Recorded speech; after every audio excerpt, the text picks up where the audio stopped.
Alors, maintenant, c'est Inspiration Toni Morrison, le combat par les mots avec Tita Wapeu. Je vous laisse la parole. Bonjour, Tita Wapeu, merci d'être venu aujourd'hui à cette intervention.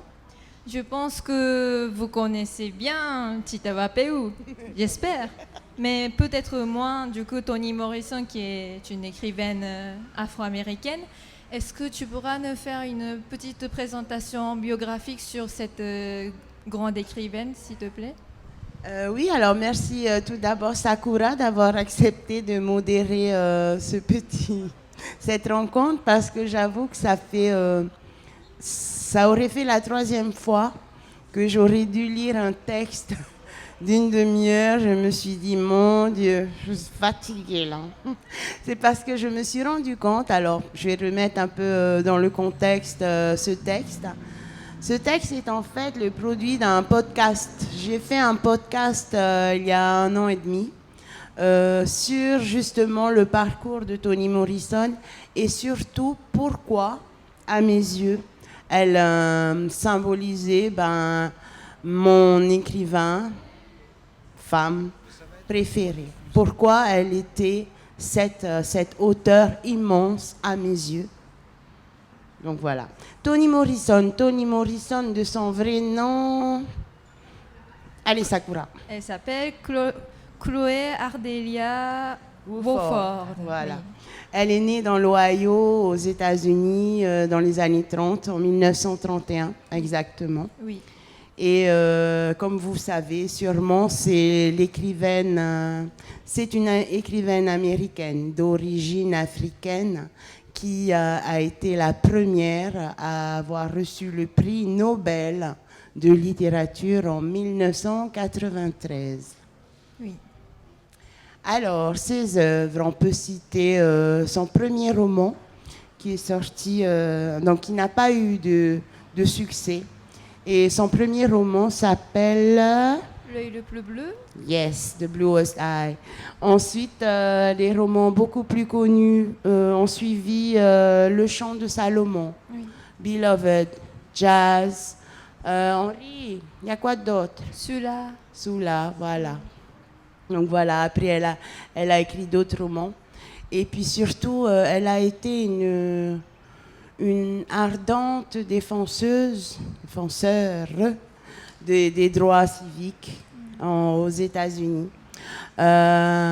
Une écrivaine hors pair de son peuple, celui qui avait souffert des lois ségrégationnistes dans le sud des États-Unis. La première porte-parole, à mes yeux, du combat pour l'égalité des droits dans la littérature, du combat littéraire, pour l'égalité des droits et donc pour la fin de la ségrégation, mais aussi pour le droit des femmes. Voilà, et en particulier des femmes noires. Est-ce que tu pourras nous raconter ta rencontre avec cette écrivaine, avec son roman, s'il te plaît?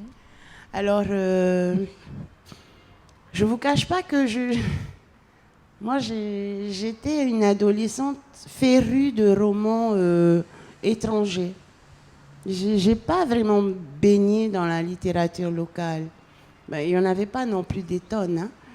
Donc, j'aimais les romans étrangers. Français, moi, classique, j'adore. Hein. Balzac, compagnie. Je dis aujourd'hui que j'en ai soupé, mais j'ai passé des bons moments aussi. Hein. Évidemment, des poètes comme Rimbaud et compagnie. Et un jour, j'ai fait Toni Morrison est venue, elle a éclaté ma bulle d'enfant, je dirais, d'adolescente, que j'appellerais houpé, c'est-à-dire feignante. Je vous explique. Alors, c'est en 1993, elle reçoit son prix. Et c'est le choc parce que moi je me rappelle que j'ai été pas choquée, j'ai été bouleversée par cette femme qui recevait son prix Nobel à Stockholm. Et il y avait toute cette assemblée de sages, à mon avis, c'est des éternels, hein, des éternels suédois sûrement, qui lui remettait ce prix. Elle avait quand même une toge. Et puis, elle tranchait évidemment dans cette assemblée blanche. Elle était black, quoi. C'est Toni Morrison, une grande femme noire, mais étincelante, avec des yeux étincelants. Et ça m'avait marqué. Puis les jours passent. Et je ne sais pas comment, mais j'arrive à m'acheter le livre qu'il faut. Donc, L'œil le plus bleu. Et ma rencontre, elle a été définitive. Je me rappelle ce moment, un samedi matin. Au lieu de faire le ménage du samedi, comme tout le monde dans les familles tahitiennes, j'ai pris mon livre et puis mon paquet de cigarettes. Je suis allée me cacher dans le champ de manioc. Et puis, je crois que j'ai passé, pour le coup, un samedi après-midi fantastique. Enfin, dans le sens fantastique, dans le sens assez irréel, quoi. J'ai un peu... Désolée, j'ai pas lu Toni Morrison encore, mais du coup, j'ai lu le résumé du roman L'œil le plus bleu. Du coup, l'histoire de cette petite fille qui s'appelle Pecola, elle est quand même lourde. Est-ce que du coup, la lecture ne doit pas être un simple plaisir?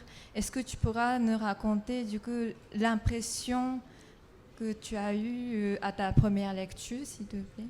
Alors, oui, en fait, je m'attendais à passer un bon moment, comme d'habitude, parce que j'aime les livres. Mais en fait, ça a été je me suis pris un uppercut un uppercut. Pourquoi? Parce que dans l'histoire de Pecola, vous connaissez, c'est cette petite fille noire qui demande, en fait, des yeux bleus. C'est l'histoire de 3 petites filles aux États-Unis qui vivent la ségrégation dans leur pays, qui ne se supportent pas, en tout cas pour 2 d'entre elles, qui ne supportent pas d'être noires. Donc, il se passe qu'en lisant cette histoire et en lisant l'état délabrement de cette famille américaine du Sud, je n'ai fait que me reconnaître. Je n'ai fait que reconnaître dans ces pages la situation que je vivais. Moi, en tant que petite fille aussi, qui aurait bien aimé, enfin en tant qu'adolescente, qui aurait bien aimé aussi avoir les yeux châtains de Laura, par exemple, les yeux bleus.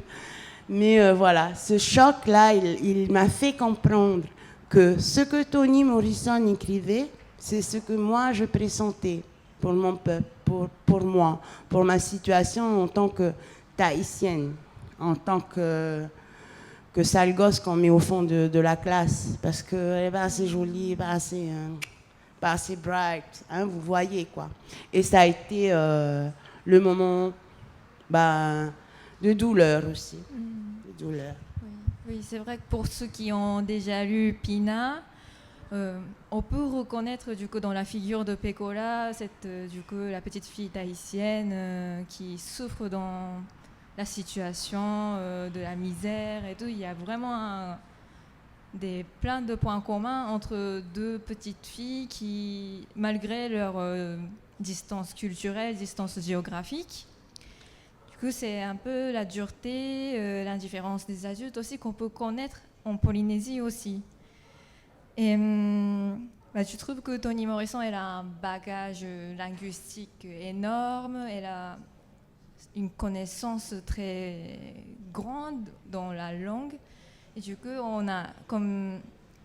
tu peux parler de cet art de l'écriture qui est très particulière chez cette écrivaine? Alors, malheureusement, en tout cas à cette époque, je n'avais lu que les traductions françaises de Toni Morrison. C'est bien plus tard qu'après, en lisant en anglais, on s'aperçoit qu'elle a inventé une série de mots et puis un style qui n'appartient qu'à elle, quoi. Elle a fait sienne vraiment la langue américaine et puis l'a adaptée j'ai envie de dire, à sa négritude, en fait. Est-ce que c'est approprié, le mot négritude? pas, hein, je sais pas. Bon, je vais mettre ça entre guillemets. Donc oui, donc Toni Morrison, comme toutes les grandes auteurs, elle a travaillé, elle s'est doutée que pour changer les choses, pour devenir l'héroïne qu'elle devait être, ben, il fallait lire énormément, il fallait avoir tous les diplômes qu'il faut, il fallait enseigner la littérature, non seulement américaine, mais la littérature africaine.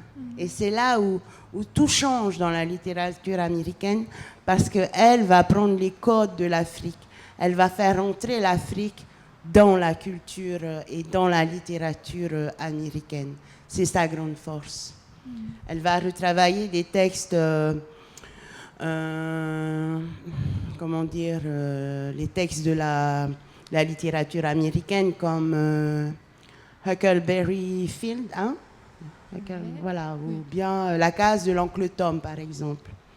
Elle va relire Joseph Conrad et elle va apporter la preuve que chez les, ou bien Karen Blixen, elle va apporter la preuve que chez les écrivains blancs qui écrivent l'Afrique, eh ben, l'Afrique n'existe plus.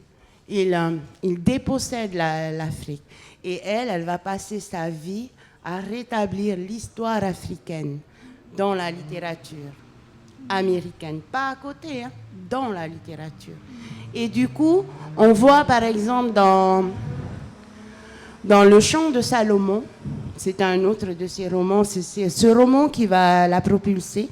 On voit que dans Le Chant de Salomon, elle reprend tous les codes africains, comme celui du départ sur les bateaux négriers, celui du conte, celui dans lequel l'Afrique est vraiment présente, quoi.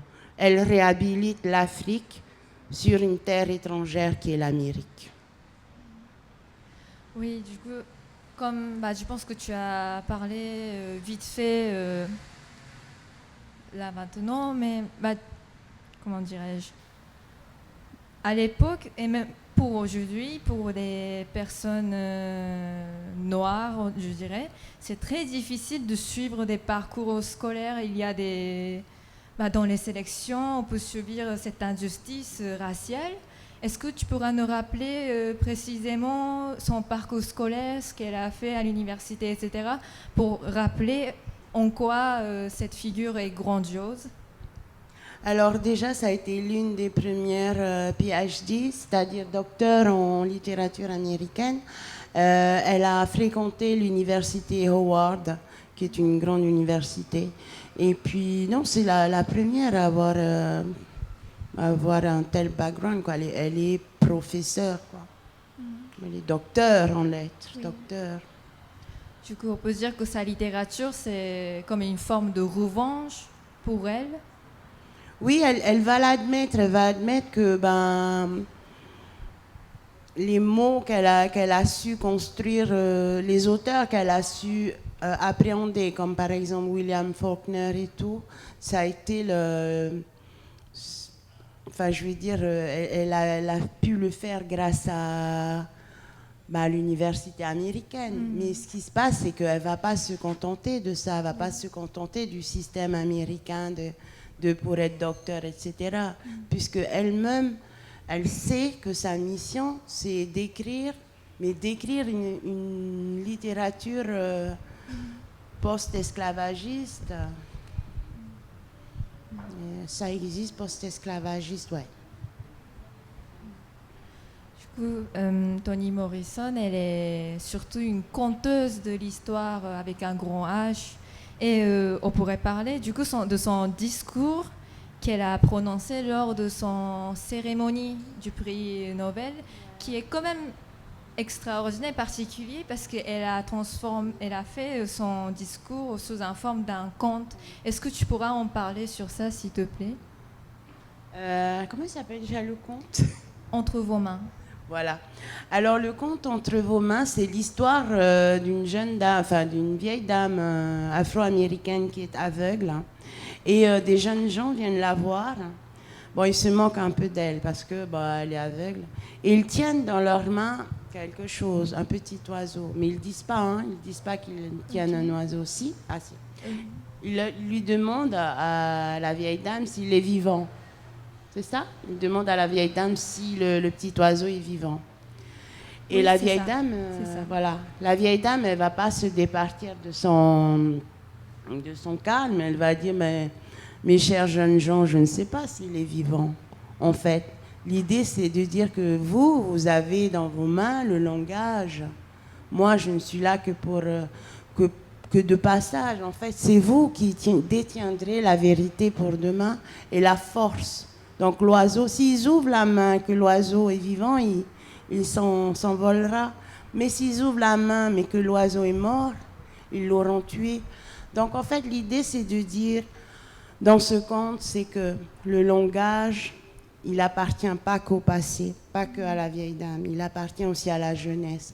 Et je trouve aussi cette force chez Toni Morrison, c'est qu'elle est tellement grande qu'elle va tout faire pour que la génération, notamment de femmes, détiennent aussi le langage, la force. Pour elle, le langage, c'est un combat, c'est politique. Il faut absolument reprendre le langage, reprendre les mots, reprendre la réflexion, surtout dans un contexte politique.